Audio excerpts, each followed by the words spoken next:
Jahon IT jamoasiga xush kelibsiz. Qaysi profildan? Kiramiz. Mana qidiruv joyiga yozamiz. Netlify.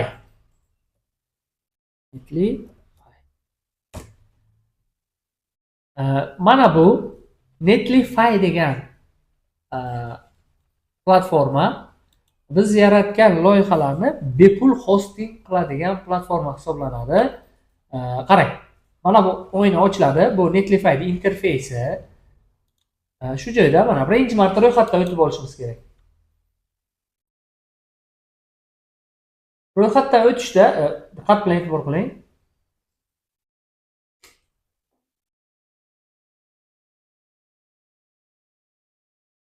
Mana bu joyda chiqadi. Masalan, biz Google bilan elektron pochtamiz bilan ro'yxatdan o'tamiz. Xo'sh, ana bu joy ro'yxatdan o'tish joyi hisoblanadi. Bu yerdan nimalarni to'ldiramiz? Agar inglizchada tushunmasalaringiz, mana bu joydan o'zbekcha qilsak ham bo'ladi. Agar internet yaxshi bo'lsa, o'zbekchada ham ishlaydi. Internet mana. Tanishganimdan xursandman. Keling tanishib olaylik. Ismingiz? Ismimizni yozamiz. Masalan,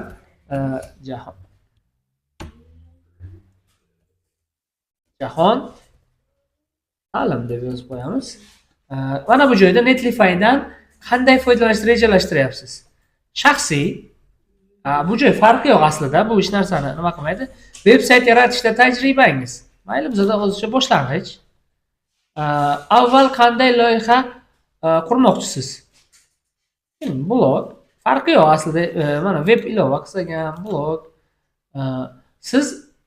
Sizning rolingiz eng yaxshi tasvirlangan narsa nima? Yosh web dasturchi. Sizni haqingizda qayerda bildingiz? Biz haqimizda qayerdan bildingiz? Qidiruv.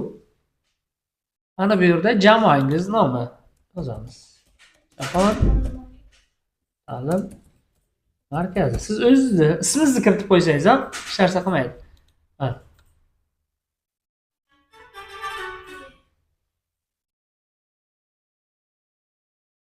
Xo'sh, tushunmasangiz mana bu yerda yana bitta o'zbekcha qila olasiz. Birinchi loyihangizni joylashtiring. O'sha mana joylashdi. Qarang, ana bu yerdan papkani tanlang deya yozuv chiqadi. Ko'ryapsizlarmi?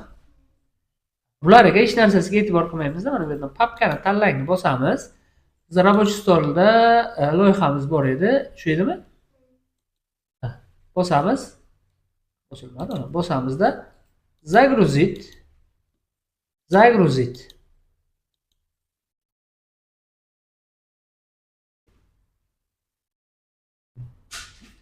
Qarang, yuklangandan keyin mana bu holatga keladi. Ustiga bossak, mana bizning loyihamiz ishlayapti.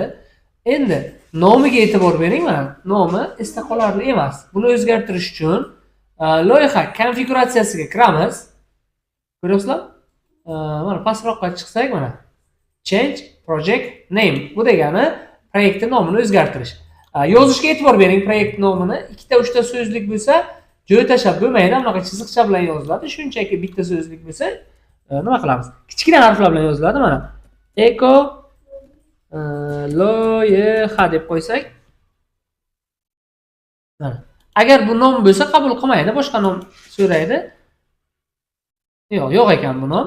Mana bizni econoloyiha.netlify.app degan mana. Endi mana bu narsani, mana shu nomni kopiya qilib, men Telegramga tashlasam, buni xohlasalaringiz telefondan, xohlasalaringiz liboy joydan ochib ko'rishlaringiz mumkin. Mana shu ustiga bossang, sen ham kompyuteringdan bossang yoki boshqalar ham bossa, endi ishlayveradi. O'sha yana bitta ma'lumoti bor. Agar siz bu loyihada nimadir o'zgartirish qildingiz, qo'shimchalar qildingiz, yangilash kerak bo'lsa, ya'ni Netlify'ga kiramizda, mana shu joyda, mana qarang, tepasida mana proyektlar bor. Proyektlarda choose folder. Ana shu folder degan so'zni eslab qo'yinglar, folder papka. Mana buni bosib, o'sha papkani bossak yangilab beradi. O'zgarishlarni xohlagan payt xohlagancha yangilashimiz mumkin.